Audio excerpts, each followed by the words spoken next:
Hello and welcome to Redmen TV. It's Jonathan here with the fan phone ill, and I'm joined by Chris and I'm joined by Phil to look back over a wonderful 5-1 victory over Brighton. And folks, I think I can safely speak for every Liverpool supporter around the world. Once we saw that team sheet and once we saw that setup, there was no way in hell we thought we were winning 5-1. What do you guys think? Chris, I'll go to you. Or Phil, go on, take the lead. I was going to say, there's no way. We were saying it off air, weren't we? When that lineup came out, for a start, everyone was trying to figure out where everyone was going to play.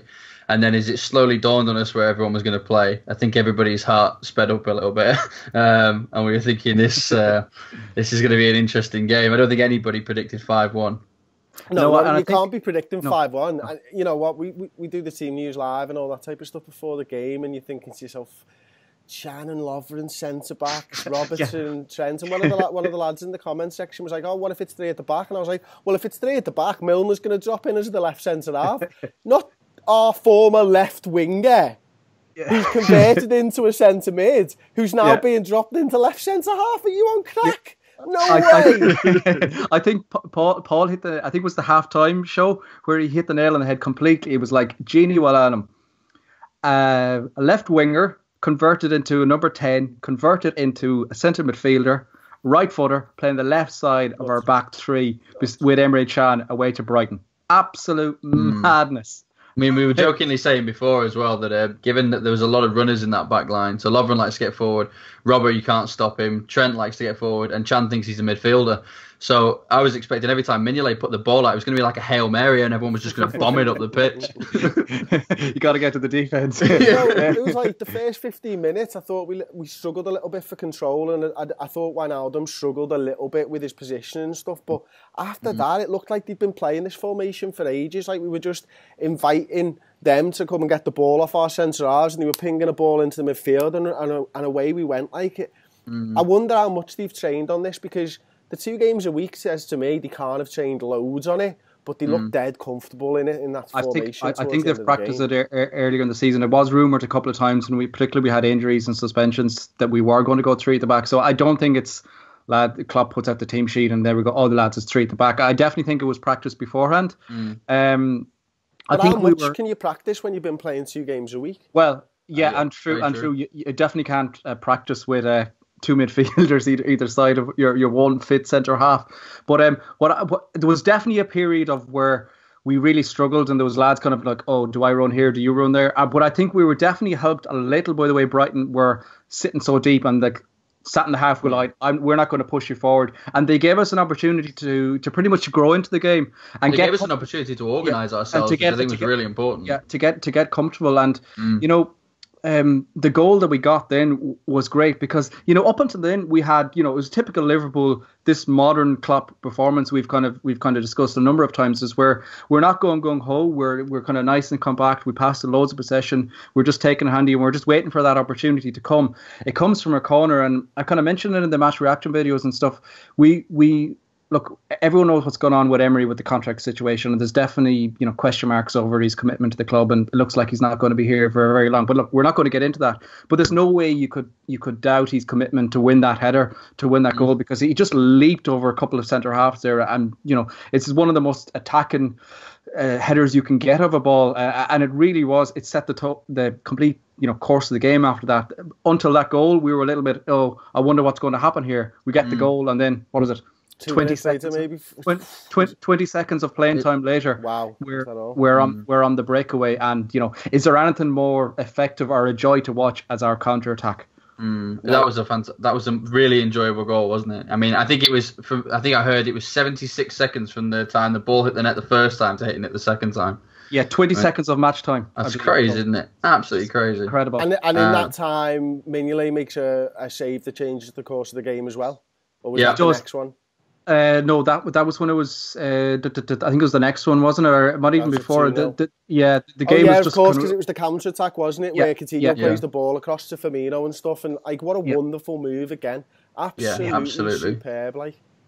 And there's just one little thing, and we spoke him at the start there, but joking at how he's ended up at left centre half. But Genie, he made one brilliant tackle to stop Murray from pretty much what I thought was a certain goal in the first half. Yeah. He was a little bit out of position typically as a midfielder playing in the back line, but then he comes back and makes a big good tackle. Murray should have scored, and we get the breakaway. And there's a couple of moments like that, and it's the second one just after half time where Mingele makes that excellent save to stop Murray again, and the starfish, and then we go down the pitch, and then Bobby gets his second goal, and then that kind of just changes, and away we go. There was three of them, Jonathan, because you've got Wijnaldum's one, which was amazing, and I actually thought Lovren was out of position for that one, not Genie. He was. The second one was obviously Mignolet, and the third one, Trent Alexander-Arnold tracking that run. I mean, there are three defining moments in that game of football there that means that we can get out with a 5-1 victory. Yeah, particularly the Trent one, because not only was it a brilliant piece of defensive work, but if the game goes to 3-2 at that stage, because after the penalty, it's typical Liverpool. We can't do things the easy way. The penalty itself, it is questionable. There's a little bit of contact, damn all, really. But it was given. It's not a penalty. There's a fingernail. It's never a penalty. It's never. I said it's never a penalty. The biggest foul in that moment is Duffy actually on Hendo before as they run to move. But it's given. They get it. It's typical Liverpool. Brighton come back into the pitch, and I won't lie, I don't know about you guys, but there's a little part of me going, oh no, I've seen this movie before. Surely not. But they had their couple of moments, and then Coutinho just grabs the game by the scruff of the neck, doesn't he? Really, and he bullied them all game as well. I remember actually commenting to somebody in the first half that he was just playing with them.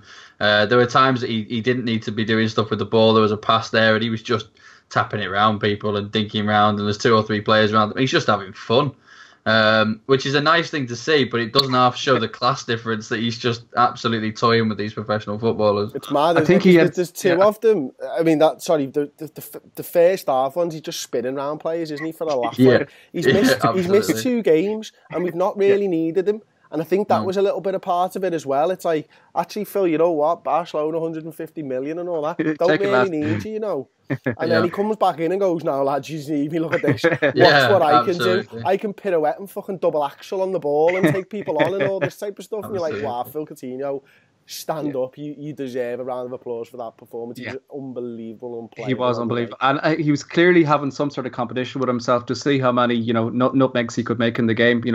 I'm convinced about it because there was nutmegs there. Suarez used to do that all the time. Do you remember? It was just for the sake of it. Do you know one of the really good takeaways that I've taken from this game is that we've scored 5 goals. Salah didn't get a goal and Mane wasn't on the pitch. I think that's something really positive to think about because often we're said, if one of these players is gone, if both of these players are out, we're in trouble.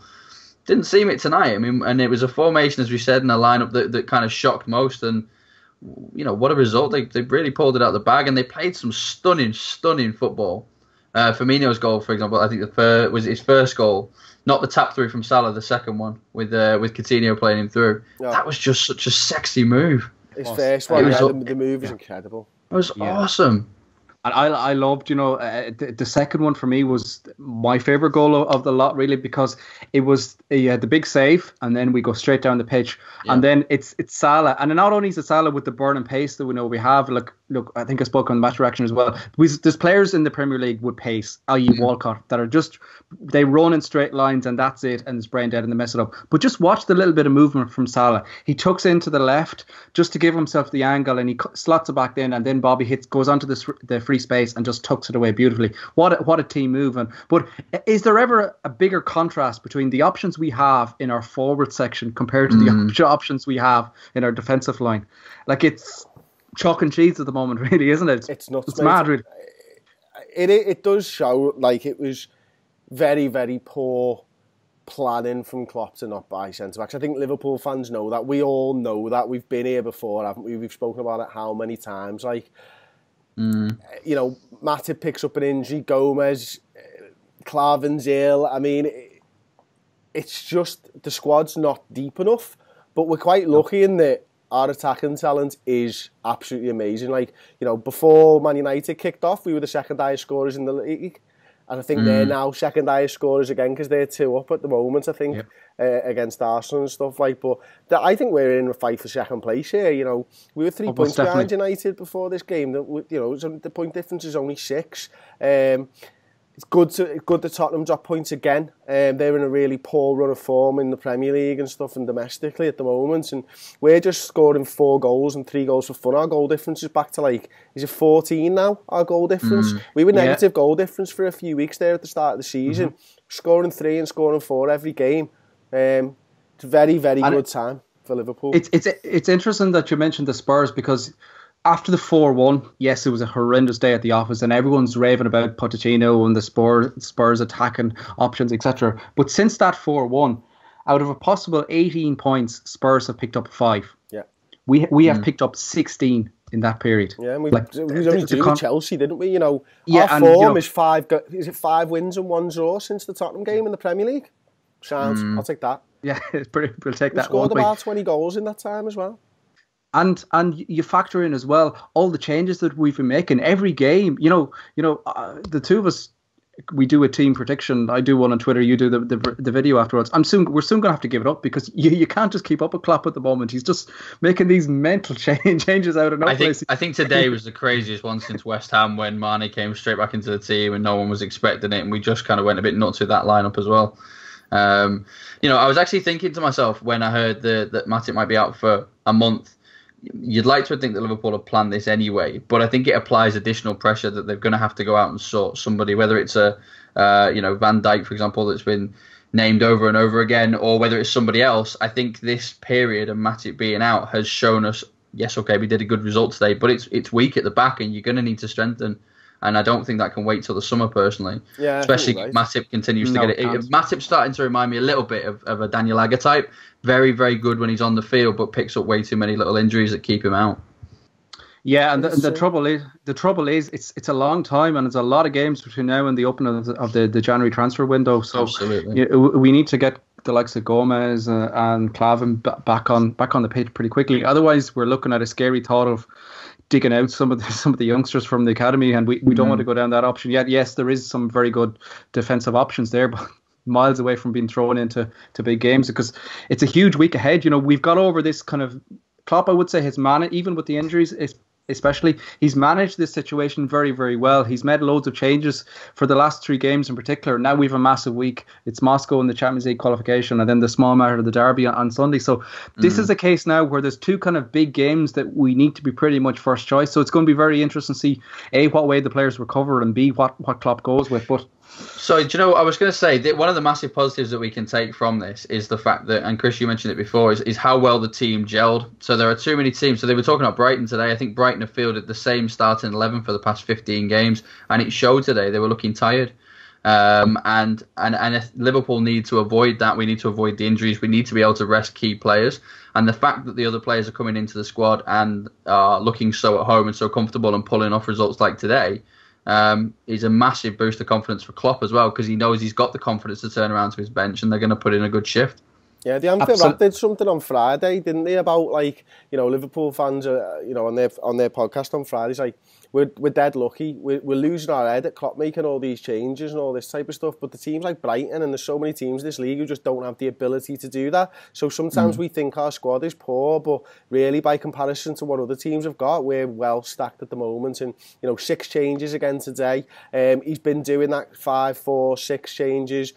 He's managing the squad really well. We're gonna be all right come the end of this, you know, December period. I think we'll be in a really strong position to grab hold of the Champions League qualification, and maybe even more if we're lucky. And Man City have a little bit of a collapse, which doesn't look like they're going to have. But, you know, that's just around the corner. That is, they're going to go belly up. Yeah, you heard it here, folks. But yeah, no, positive today all around. I have to say, I think we'll wrap it up there. Everyone's delighted. Look at the smiles across our faces.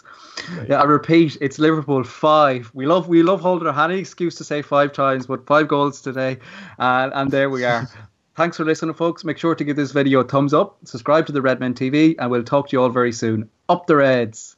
Christmas merchandise out now. Click the annotation on the left-hand side of the screen or the link in the description. Last Christmas, oh my word, have you seen this design? Could you imagine how many Evertonians you will piss off by wearing this at the dinner table on Christmas Day? Oh, yes.